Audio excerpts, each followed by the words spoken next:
जब से मुझे पता चला है कि आज मेरी माँ मुझे दिन में किसी भी वक्त लेने के लिए अपने दूसरे पति के साथ आ रही है, तो मेरी भूख तो भूख, प्यास भी उड़ गई थी। मैं बहुत ज्यादा परेशान हो गई थी, क्योंकि मैं अपनी माँ के साथ उनके दूसरे पति के घर नहीं जाना चाहती थी। पहली नजर में ही वो मुझे बिल्कुल भी अच्छे नहीं लगे थे। शादी होते ही मेरी माँ एक तो मुझसे अलग हो गई थी, और दूसरी तरफ उनकी ये दूसरी शादी मुझे बिल्कुल भी पसंद नहीं थी। जिस वक्त माँ की उनके साथ शादी की रस्में चल रही थी, तो वो कई बार कभी अपनी बहन के साथ तो कभी अकेले मेरी मौसी के घर आते। वो मुझसे बिना बात ही कुछ ज्यादा ही फ्री होने की कोशिश करते थे, और मुझे उनकी ये आदत बहुत ज्यादा बुरी लगती थी। जब मनोज अंकल का हमारे घर आना जाना रिश्ते के सिलसिले में शुरू हुआ, तो माँ ने मौसी से कहा, लड़के वालों को मेरी बेटी सुनैना के बारे में मत बताओ। कहीं ऐसा ना हो कि वे ये सब जानकर शादी से मना कर दें। फिर क्या होगा? क्या मैं सारी जिंदगी तुम्हारे घर में बैठी रहूंगी और अपने बहनोई की बातें सुनती रहूंगी? लेकिन मौसी नहीं मानी। उन्होंने मनोज अंकल से कुछ नहीं छुपाया और उन्हें साफ साफ बताया कि माँ के स्वर्गीय पति से उनकी एक बेटी भी है। इस बात पर माँ मौसी से नाराज हो गई, मगर मौसी ने उन्हें समझाते हुए कहा, अगर मनोज को शादी के बाद किसी भी तरह से ये बात पता चल गई कि तुम्हारी एक बेटी पहले से ही है, तो फिर उस वक्त बड़ी मुश्किल हो जाएगी। अगर सारी सच्चाई पहले से ही पता होगी तो बाद की जिंदगी में कोई दिक्कत नहीं होगी, लेकिन अगर रिश्ते की बुनियाद झूठ पर रखी जाए तो ऐसे रिश्ते ज्यादा दिनों तक टिक नहीं पाते।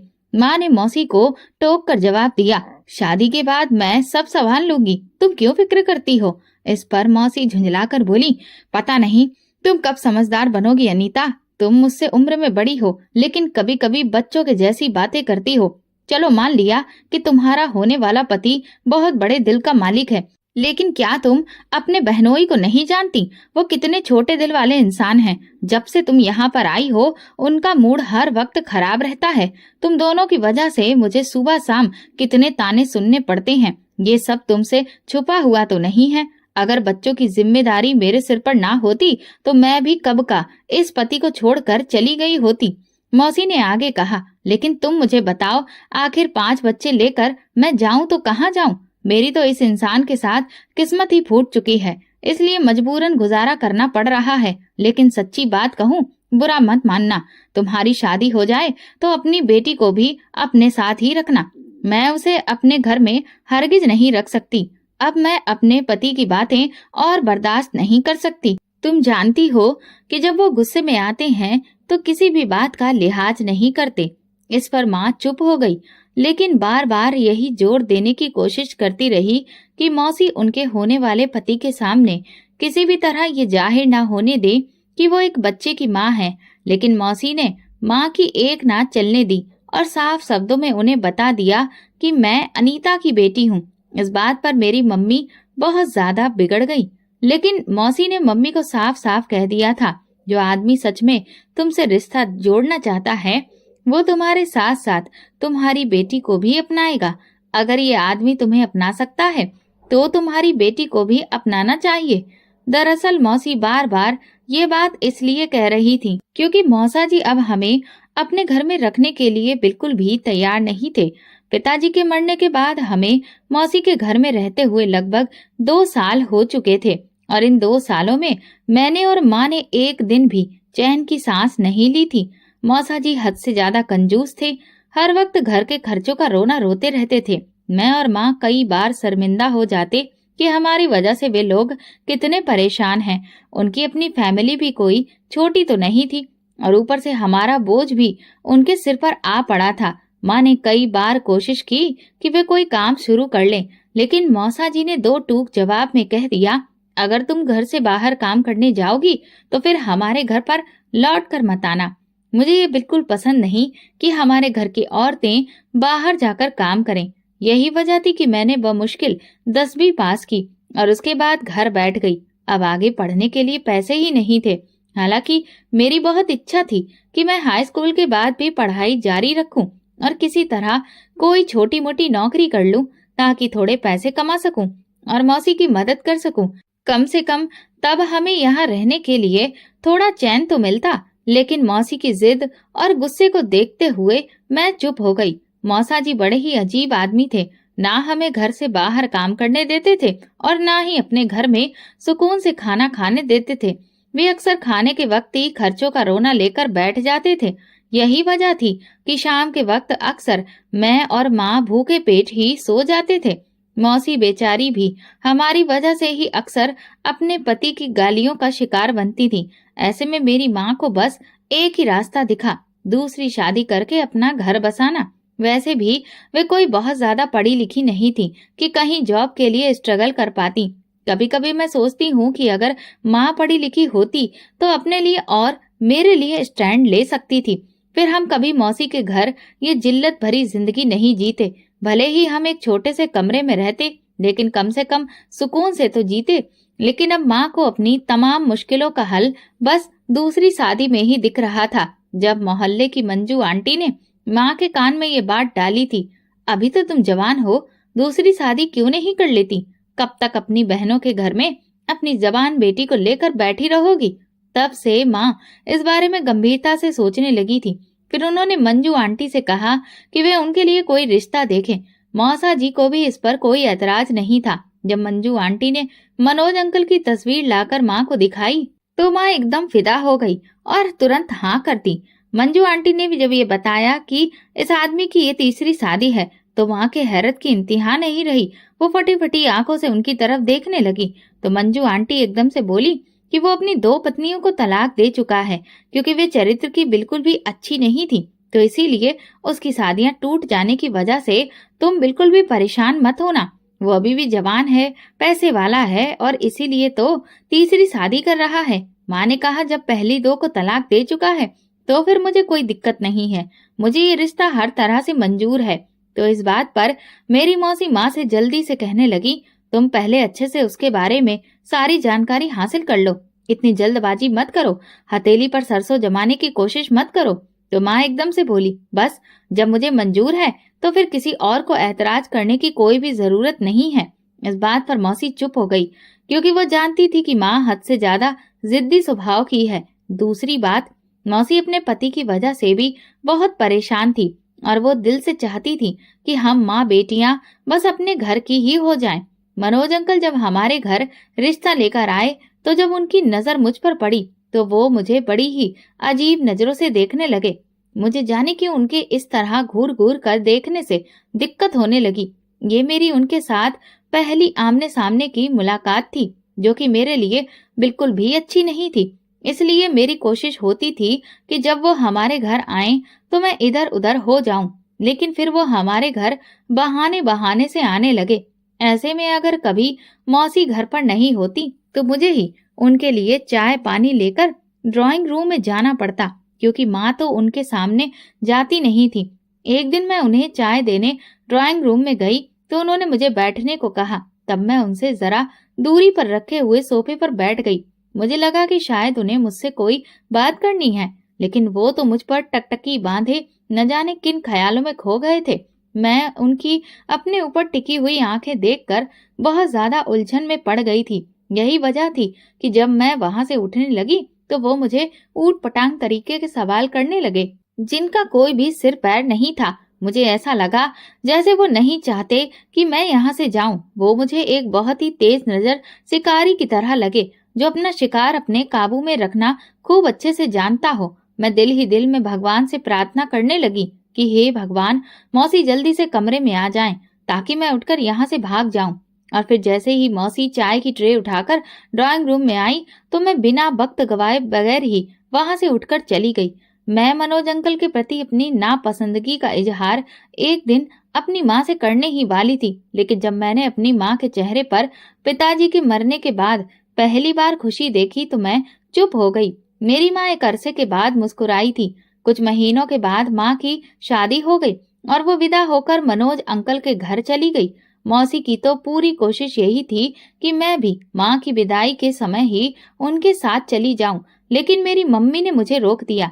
उन्होंने कहा, मैं अभी तुम्हें अपने साथ नहीं ले जा रही, ये ठीक नहीं है, पहले मैं वहां पर जाकर माहौल देख लूं, फिर तुम्हें साथ ले जाऊंगी। माँ के फैसले पर मुझे बिल्कुल भी दुख नहीं हुआ। बल्कि मैंने तो दिल ही दिल में शुक्र किया, क्योंकि मैं तो दिल से यही चाहती थी कि माँ के साथ मुझे जाना ही ना पड़े। ये तो और भी अच्छा हो गया। माँ के जाने का दुख अपनी जगह जरूर था, लेकिन उनके साथ रहने का ख्याल आते ही मेरी जान निकलने लगती थी, क्योंकि जब मुझे मनोज अंकल की घूरती हुई नजरें याद आती तो मेरा दिल सहम जाता था।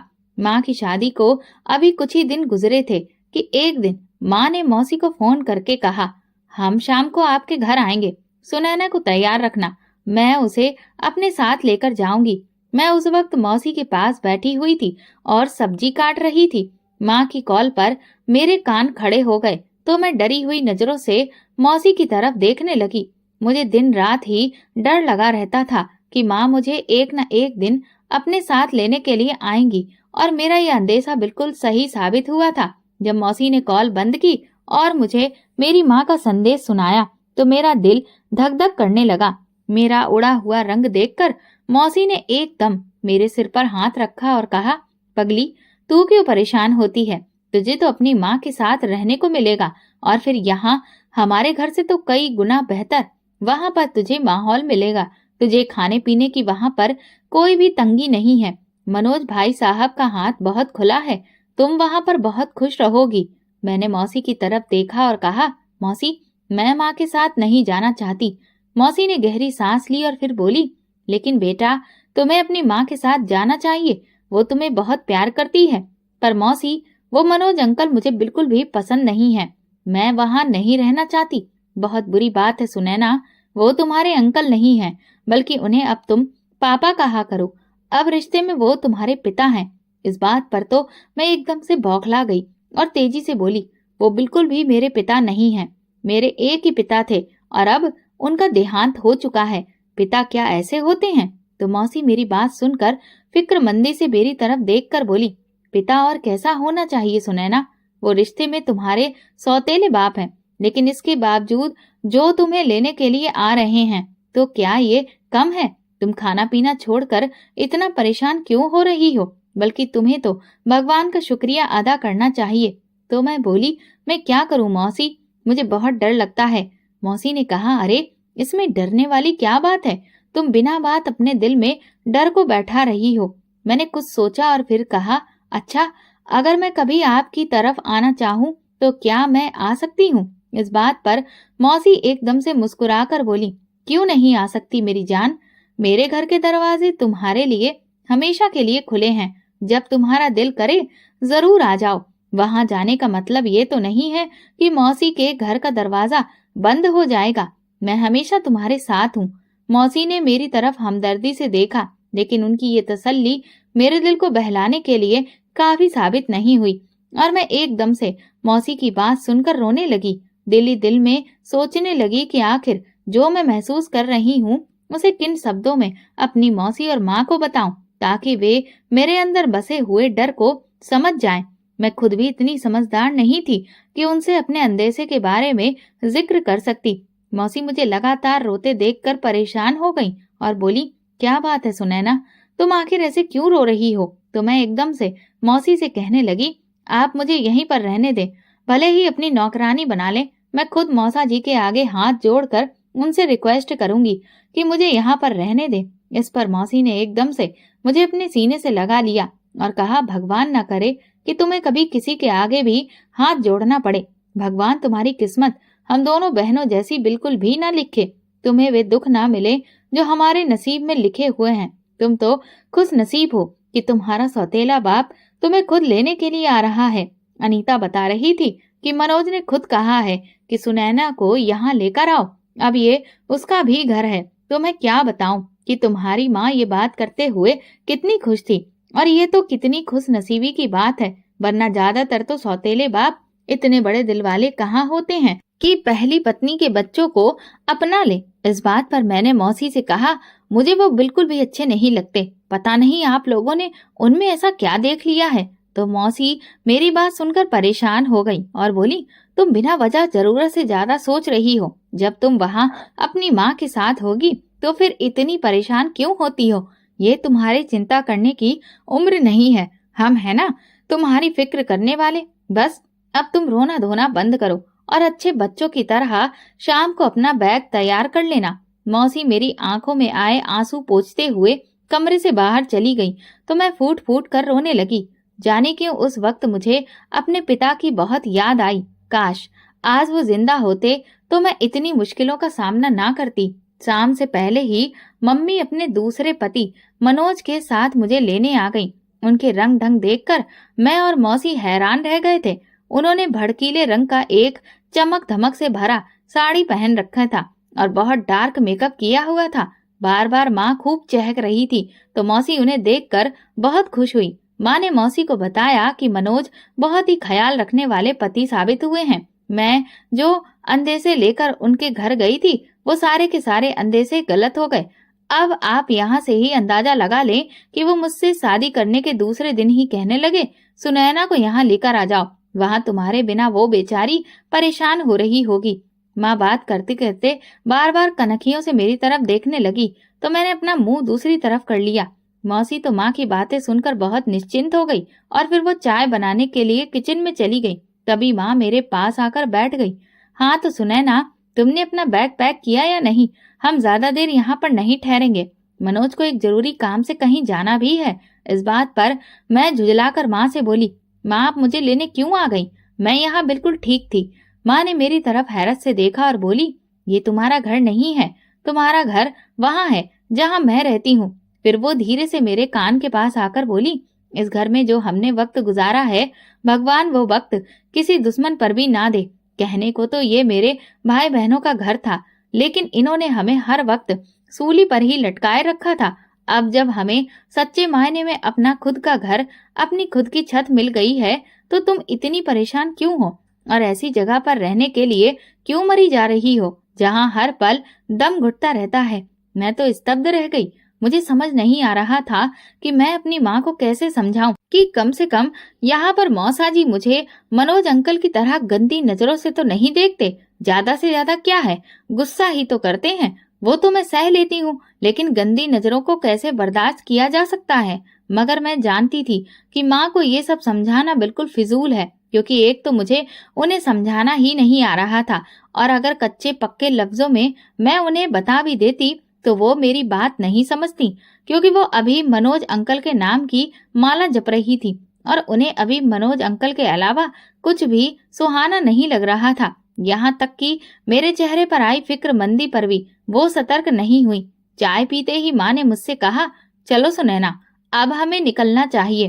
तो मैंने आखिरी बार कोशिश करते हुए फिर माँ को इनकार करना चाहा और आंसू भरी नजरों से मौसी की तरफ देखा, लेकिन मौसी ने अपनी नजरें मुझसे फेर ली, जो इस बात का सबूत था कि वो मुझे यहाँ रखना नहीं चाहती। तो मैंने खुद को भगवान के हवाले कर दिया और माँ के साथ मौसी के घर से निकल आई। सामने मनोज अंकल गाड़ी लेकर आए हुए थे। वो गाड़ी खुद ड्राइव कर रहे थे तो माँ उनके साथ वाली सीट पर जाकर बैठ गई, जबकि मैं गाड़ी की बैक सीट पर जाकर अभी बैठी ही थी कि फौरन फ्रंट मिरर से दो घूरती हुई निगाहें मुझ पर जम गईं। कैसी हो सुनैना? एक शैतानी मुस्कुराहट के साथ उसने मुझसे पूछा तो मैं परेशान हो गई। मैंने धीरे से कहा, ठीक हूँ, और गाड़ी की विंडो से बाहर देखने लगी।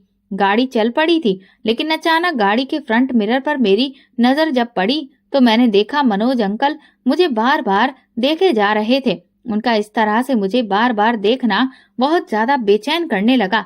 मेरे दिल की धड़कनें तेज हो गईं। मैं लगातार उनके इस तरह ताड़ने पर सख्त होकर सोचने लगी कि अभी इस आदमी का ये हाल है तो घर जाकर क्या होगा। मैंने तसल्ली देते हुए खुद को संभालने की कोशिश की, लेकिन बुरी तरह से नाकाम हो गई। मगर सच कहूँ तो मेरा दिल अब उस इंसान को इज्जत देने के लिए बिल्कुल भी तैयार नहीं था। जब हम घर पहुँचे तो मेरे दिल को झटका लगा। ये काफी पुराना घर था जो बड़ा ही अजीब सा बना हुआ था। इस पूरी तरह से बंद घर को देखकर मेरा दिल भी घबराने लगा। हालांकि मेरी माँ बहुत खुश नजर आ रही थी। वो मुझे अपने साथ देखकर निश्चिंत हो गई थी, जबकि मनोज अंकल का रवैया बिल्कुल वैसा ही था जैसा अब तक मैं देखती आ रही थी, जिसे मैं चाहकर भी नजरअंदाज नहीं कर पा रही थी। मगर दूसरी तरफ मैं अपनी माँ के चेहरे की खुशी देखकर हल्की फुल्की हो गई। माँ ने मेरा बैग और सामान कमरे में रखवाया, जो कि पहले से ही उन्होंने मेरे लिए तैयार कर रखा था। कमरा साफ सुथरा था। यकीन मानो मेरे लिए माँ ने बहुत मेहनत की थी। माँ ने मुझसे कहा, तुम यहाँ पर आराम करो, थक गई होगी, मैं जरा मनोज के लिए चाय बना लूं। ये कहकर वो कमरे से बाहर चली गई तो मैं कमरे को देखने लगी। इसमें काफी पुराना फर्नीचर था। मंजू आंटी ने तो हमें बताया था कि मनोज अंकल बहुत पैसे वाले हैं, मगर उनका घर देखकर कहीं से भी ऐसा अंदाजा नहीं हो रहा था। लेकिन अपनी इच्छा को पीछे छोड़कर माँ की खुशी को महसूस करना मेरे लिए बहुत बड़ी बात थी। शाम के वक्त मैं कमरे से बाहर निकली। माँ किचन में व्यस्त थी और अंकल लॉन्ज में बैठे टीवी देख रहे थे। जैसे ही मैं वहां से गुजरी, उनकी नजरें फौरन मुझ पर टिक गईं। हेलो बेटी, उन्होंने बेटी शब्द को काफी चबाकर बोला, लेकिन मैंने बस एक नजर उन्हें देखा और फिर नजरें झुकाकर किचन की तरफ जाने लगी। तभी वो फौरन उठकर मेरे करीब आ गए। यहाँ तुम्हें कैसा लग रहा है? उन्होंने धीमी आवाज में पूछा। जी अच्छा, मैंने नजरें झुकाकर जवाब दिया और जल्दी से पलटने की कोशिश की, लेकिन वो एकदम और करीब आ गए। घबराओ मत, ये तुम्हारा घर है, आराम से रहो, मुझे भी अपना ही समझो। उन्होंने मेरे कंधे पर हाथ रखा और हल्का सा दबाया तो मुझे अपनी रीढ़ की हड्डी में जैसे सर्द लहर दौड़ती हुई महसूस हुई। मैं तुरंत पीछे हटी और तेजी से किचन की तरफ बढ़ गई, लेकिन उनकी नजरें मुझे अपनी कमर पर महसूस हो रही थी। अपना ध्यान बटाने के लिए मैंने माँ के साथ किचन में हाथ बटाया। फिर जब वापस कमरे में जाने लगी तो मनोज अंकल फिर मेरे रास्ते में आकर खड़े हो गए। तुम कहाँ जा रही हो? उन्होंने बहुत धीरे से पूछा। तो मैं घबरा गई। मैं अपने कमरे में जा रही हूँ, आओ मैं तुम्हें छोड़ देता हूँ। तो मैंने तुरंत कहा, नहीं, मैं चली जाऊंगी। ये कहकर मैं तेजी से उनके पास से गुजर गई, लेकिन उनकी अजीब सी मुस्कान मेरी आंखों के आगे से हट ही नहीं रही थी। कमरे में आकर मैंने दरवाजे को बंद कर लिया और लॉक लगा दिया, लेकिन मेरा शरीर कांप रहा था। ये पहला मौका था जब मैं इतनी शिद्दत से किसी की मौजूदगी में खुद को असुरक्षित महसूस कर रही थी। रात के खाने में माँ ने काफी अच्छी तैयारी कर रखी थी, लेकिन मेरा किसी भी चीज को खाने का दिल नहीं कर रहा था। मैं चुपचाप खाना खाती रही। इस दौरान अंकल ने बार बार मुझसे बात करने की कोशिश की, लेकिन मैं बस हाँ या ना में जवाब देती रही। अचानक मुझे अपने पैर पर किसी का स्पर्श महसूस हुआ। माँ तो मेरे बिल्कुल साथ बैठी थी, जबकि मेरे सामने अंकल बैठे हुए थे। जब मुझे स्पर्श महसूस हुआ तो मैं घबराकर अंकल की तरफ देखने लगी। वो मुझे ही देख रहे थे और मुस्कुरा रहे थे। उन्होंने पूरे सुकून के साथ अपना पांव मेरे पैर पर रखा था और धीरे धीरे छेड़खानी कर रहे थे। मैं जो थोड़ा बहुत खा रही थी, अब वो भी नहीं खाया जा रहा था। अचानक मैं तेजी से उठ खड़ी हुई तो माँ ने चौंक कर मेरी तरफ देखा। क्या हुआ सुनैना, कहाँ जा रही हो? उन्होंने मेरी प्लेट की तरफ देखा, जिसमें खाना वैसे का वैसा ही पड़ा था। मेरा दिल नहीं कर रहा, मैंने कहा। अरे तुम्हारा दिल क्यों नहीं कर रहा? मैंने तो तुम्हारे पसंद का खाना बनाया है। माँ, मेरी तबीयत ठीक नहीं है, मैं आराम करने जा रही हूँ। इस पर माँ की आंखें थोड़ा सा सिकुड़ गई थीं, लेकिन मैंने उनके जवाब का इंतजार किए बिना ही अपने कमरे की ओर कदम बढ़ा दिए। कमरे में आकर जो पहला सवाल मेरे जहन में आया वो ये था कि ये सब क्या हो रहा है। आखिर अंकल का ये सब करने का क्या मतलब था? मैं इसी सोच में डूबी करवट बदल रही थी। न जाने रात का कौन सा पहर था, लेकिन नींद मेरी आंखों से कोसों दूर थी। तभी दरवाजे पर हल्की सी दस्तक हुई। मैं घबराकर पूछ बैठी, कौन है? मैं हूँ, मनोज। उनकी आवाज सुनकर मेरा दिल जोर जोर से धड़कने लगा। क्या बात है? मैंने दरवाजे की तरफ देखते हुए पूछा। कुछ नहीं, बस ये पूछना था कि तुम्हें किसी चीज की जरूरत तो नहीं? उनकी आवाज धीमी थी, जैसे कोई और सुन ना ले। नहीं, मुझे कुछ नहीं चाहिए, मैंने जल्दी से कहा। अच्छा ठीक है, उन्होंने कहा और फिर कदमों की आवाज दूर जाती हुई महसूस हुई, लेकिन मेरा दिल अभी भी तेजी से धड़क रहा था। मैंने खुद को समझाने की कोशिश की कि शायद मैं ज्यादा सोच रही हूँ, लेकिन उनकी हरकतें बार बार याद आ रही थी। अगली सुबह जब मैं सोकर उठी तो माँ पहले से ही जाग चुकी थी और नाश्ते की तैयारी कर रही थी। अंकल भी वहीं पर मौजूद थे। जैसे ही मैं कमरे से बाहर निकली, उनकी नजरें मुझ पर टिक गईं। अच्छा हुआ तुम जाग गईं, मैं बस आ ही रहा था तुम्हें जगाने के लिए, उन्होंने मुस्कुराते हुए कहा। लेकिन मैंने कोई जवाब नहीं दिया और किचन की तरफ बढ़ गई। किचन में आकर मुझे कुछ भी समझ में नहीं आ रहा था कि मैं क्या करूं। मेरा दिमाग बहुत उलझन में था। तभी माँ ने कहा, नाश्ते के बाद मैं करीबी मार्केट जा रही हूँ, तुम किचन की सफाई कर देना, मैं जल्दी आ जाऊंगी। उनकी ये बात सुनकर मैं बहुत ज्यादा परेशान हो गई। मैं उनसे ये कहना चाह रही थी कि मैं भी आपके साथ जाऊंगी, लेकिन वो इतनी जल्दी में थी कि मेरी बात सुने बिना ही बाहर चली गई। मैं भी उनके जाने के बाद आंगन में आकर खड़ी हो गई। अंदर लॉन्ज में अंकल ऊंचे ऊंचे पंजाबी गाने लगाकर सुन रहे थे। ऐसे में मेरा दिल बिल्कुल अंदर जाने को नहीं कर रहा था। एक अजीब सी घबराहट हो रही थी, इसीलिए मैं वहीं सीढ़ियों पर बैठ गई। क्या हुआ? अचानक अंकल ने आवाज दी, सुनैना कहाँ हो तुम? इधर आओ, मुझे तुमसे बात करनी है। मैं घबरा गई।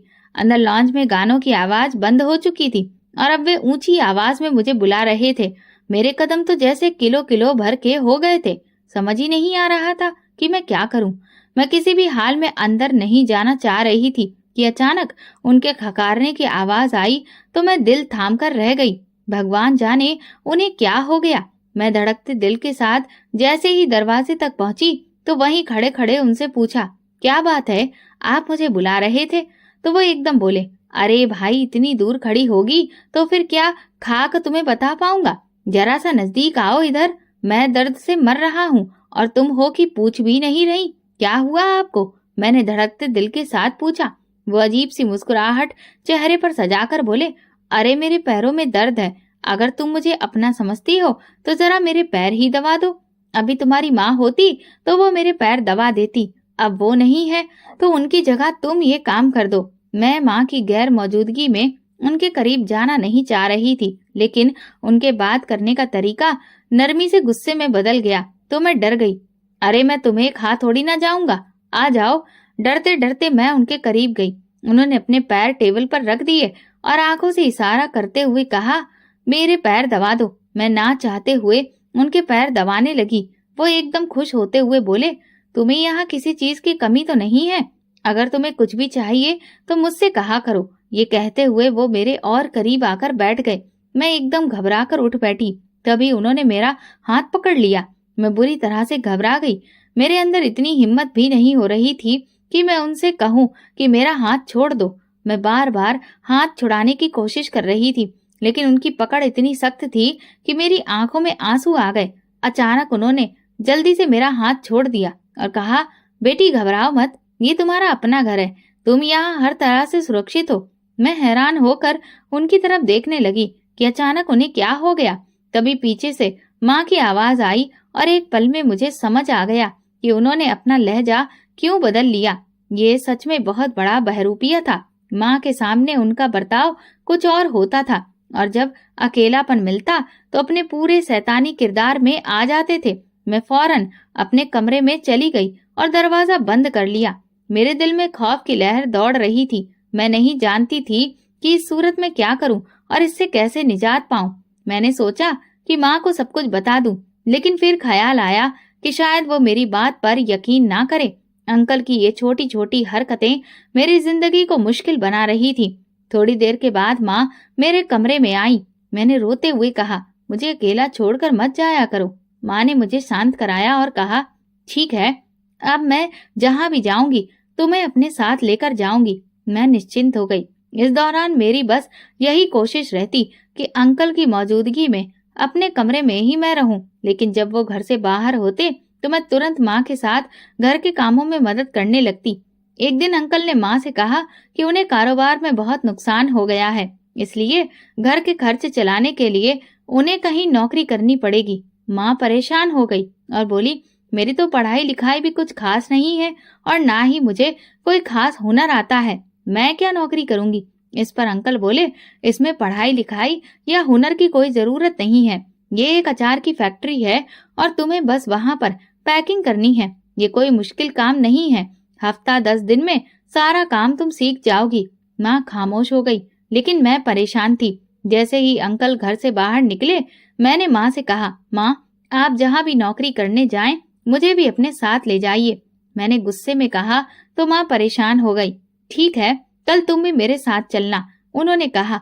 अगले दिन जब अंकल माँ को फैक्ट्री छोड़ने जा रहे थे तो मैं भी साथ चल पड़ी। इस पर अंकल ने गुस्से से माँ की तरफ देखा और बोले, इसको किधर लेकर जा रही हो? माँ ने कहा, ये अकेले कैसे रहेगी? इस पर वो माँ पर बिगड़ गए। ये घर है मेरा, तुम्हारे बहनोई का तबेला नहीं है। कि इसमें रहते हुए तुम्हारी बेटी डर जाएगी। और वैसे भी फैक्ट्री में वही लोग जाते हैं जिन्हें काम करना होता है, उनके साथ किसी और को अंदर जाने की इजाजत नहीं होती। माँ ने कहा, ठीक है, ये भी फैक्ट्री में काम कर लेगी, इसे घर में बैठकर बोरियत ही तो होती है। अंकल एकदम बोले, कोई जरूरत नहीं है इसे फैक्ट्री में काम करने की। वैसे भी मैंने कौन सा तुमसे सारी जिंदगी काम करवाना है, बस कुछ महीनों की बात है, मेरा कारोबार फिर से जम जाएगा तो तुम घर में बैठकर राज करना। माँ खामोश हो गई, क्योंकि वो जानती थी कि अगर ज्यादा बहस की तो उनके पति का मूड इतना खराब हो जाएगा कि लेने के देने पड़ जाएंगे। वो उनके साथ चुपचाप चली गई, जबकि मैं ये सोचकर परेशान थी कि अब मेरा क्या होगा। जब माँ फैक्ट्री चली जाती तो अंकल अक्सर बहाने से मुझे अपने कमरे में बुलाते। कभी कहते कि सिर में दर्द है, कभी कहते कि पैर दबाओ। वो हर वक्त मेरे आसपास ही घूमते रहते। जब उन्हें एहसास हुआ कि मैं शिकायत नहीं करती तो वो और भी ज्यादा दिलेर हो गए। अब तो बिना किसी झिझक के मेरे पास आते और बेशर्मी से बातें करने लगते। अब उनकी बदतमीजी हद से ज्यादा बढ़ने लगी थी, जो मेरे लिए बर्दाश्त करना बहुत ज्यादा मुश्किल ही हो रहा था। मैं आखिर कब तक उन पर पर्दा डालती। एक दिन मैंने फैसला किया कि मुझे अब माँ को सब कुछ बता देना चाहिए। आखिर मैं उनके पति की गलत हरकतों को क्यों छुपाऊं, बल्कि उन्हें साफ साफ बता दूंगी कि आपको फैक्ट्री में भिजवाने के बाद ये आदमी सारा दिन घर में बैठा रहता है और मुझे परेशान करता है। शायद ये सब जानने के बाद माँ कोई बेहतर फैसला करने की स्थिति में आ जाए। इसलिए मैं माँ का बेसब्री से इंतजार करने लगी। जब वो शाम को लौटी तो मैंने मौका देखकर माँ को सारी बात बता दी। माँ ने पूरी गंभीरता के साथ मेरी सारी बातें सुनी और गहरी सोच में डूब गई।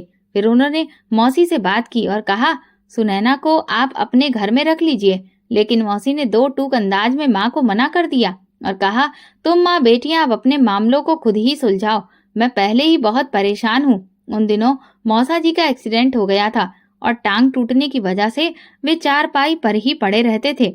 आजकल तो उनका गुस्सा सातवें आसमान पर था। वे अपनी लाचारी की वजह से मौसी को मार तो नहीं सकते थे, लेकिन जरा जरा सी बात पर उन्हें गालियां देते थे और उन पर खूब गुस्सा निकालते थे। इस स्थिति में मौसी ने माँ से पूरी तरह से हाथ पीछे खींच लिया, जिससे माँ और भी परेशान हो गई। मुझे लगता था कि माँ कोई ना कोई हल निकालेंगी, लेकिन जब माँ ने कहा, तुम इस मामले में चुप रहो और जब मैं घर पर ना हुआ करूं तो कमरे से बाहर मत निकला करो, बस अपने कमरे को अंदर से लॉक लगाकर चुपचाप बैठी रहा करो, तो मुझे अपनी माँ पर हैरत हुई। ये किसी मुश्किल का हल नहीं था। इस पर माँ ने कहा, फिर मैं भी क्या करूं, तुम ही बताओ। तुम्हें मैं अपने साथ लेकर जा नहीं सकती, तुम्हारी मौसी के घर मैं तुम्हें छोड़ नहीं सकती, तो अब इसका भला और क्या हल बचा। यही तो एकमात्र उपाय बचता था कि मैं उनके आने तक कमरे में बंद रहूं। माँ की बात सुनकर मैं चुप हो गई। मुझे लगने लगा कि जैसे मैं अपनी माँ के होते हुए भी बिल्कुल अकेली हो गई हूँ। पहले तो मुझे अपनी माँ पर गर्व था कि वे मुझे किसी भी परेशानी में पड़ने नहीं देंगी, लेकिन अब लग रहा था कि वे अपना घर बचाने की खातिर मेरी इज्जत को भी दांव पर लगाने को तैयार थीं।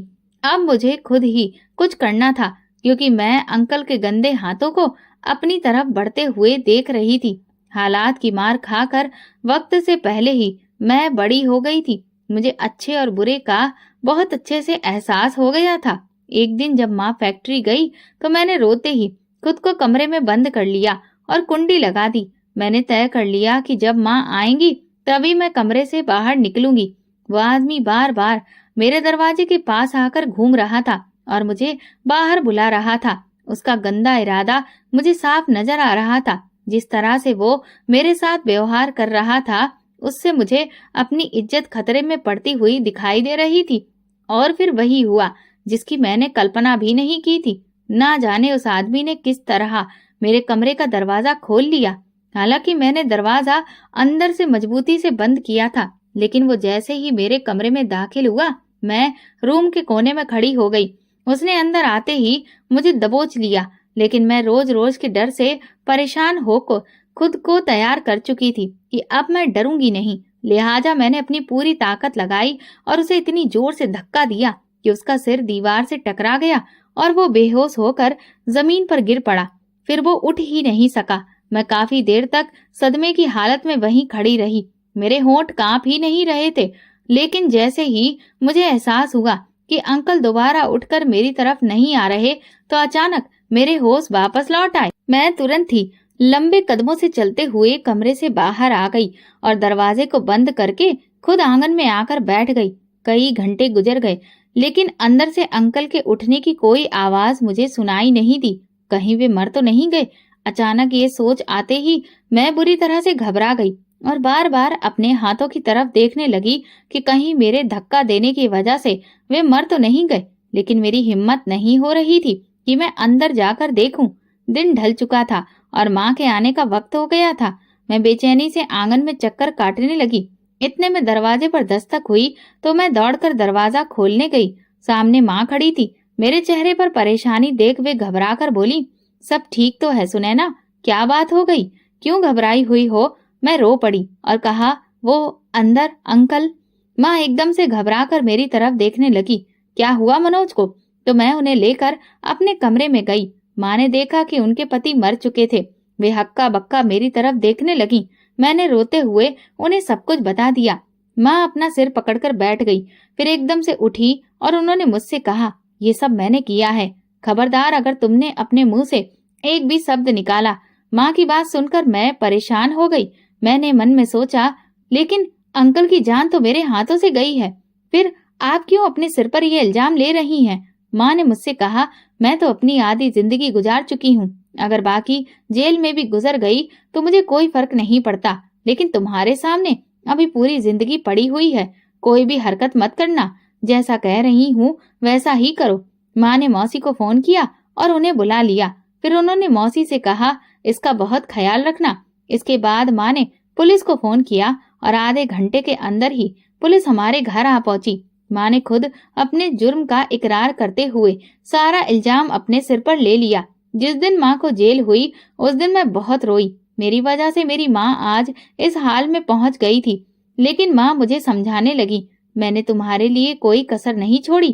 काश मेरी आंखों पर पट्टी ना बंधी होती तो तुम उस दरिंदे के हाथों इतनी परेशान ना होती। माँ को बहुत पछतावा था, लेकिन अब कुछ नहीं हो सकता था। मैं पलटकर मौसी के घर चली गई, क्योंकि उनके अलावा इस दुनिया में मेरा और कोई ठिकाना नहीं था। मैंने मन में सोचा कि मैं अनाथालय चली जाऊं, लेकिन मौसी ने मुझसे कहा, अनाथालय में तो लड़कियों की इज्जत और भी ज्यादा असुरक्षित होती है, इसलिए मैं तुम्हें वहां छोड़ने का कोई भी जोखिम नहीं ले सकती। बस अगर तुम्हारे मौसा जी तुमसे कुछ भी कहें तो अपने कान बंद करके जिंदगी गुजारने की कोशिश करना। और फिर मैंने ऐसा ही किया। जब तक मौसा जी जिंदा रहे मैंने कोशिश की कि उनके सामने ही ना आऊं और चुपचाप अपना वक्त गुजारती रही। लेकिन उनकी मौत के बाद मेरी जिंदगी में जैसे एक सुकून आ गया। मौसी ने घर का खर्च चलाने के लिए पास की फैक्ट्री में नौकरी कर ली और मैंने भी घर के पास एक स्कूल में टीचिंग शुरू कर दी।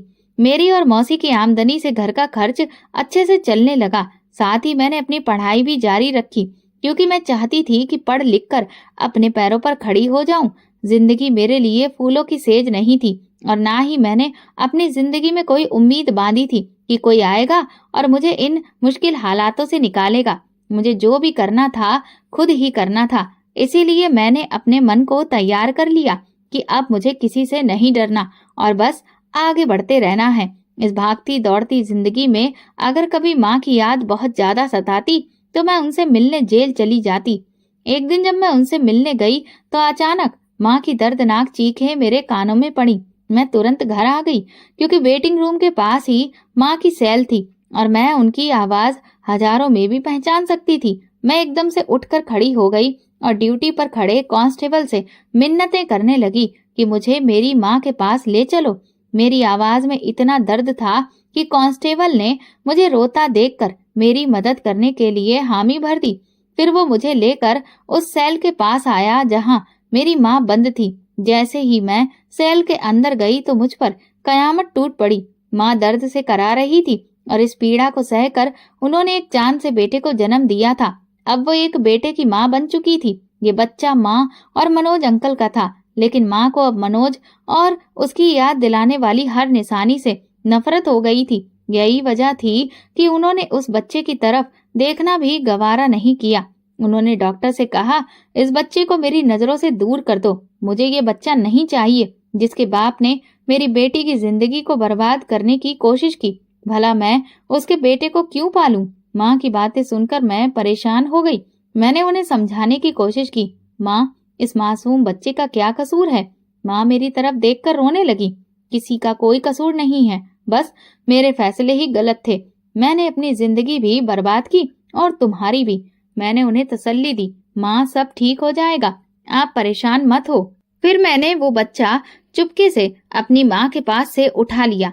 ये बच्चा उस शख्स का था जिससे मुझे पूरी दुनिया में सबसे ज्यादा नफरत थी, लेकिन मैंने अपनी जिंदगी का ये मकसद बना लिया था कि मैं इसे एक बेहतरीन इंसान बनाऊंगी जिस पर ये दुनिया गर्व करेगी। मैं इसे सिखाऊंगी कि एक अच्छा इंसान क्या होता है।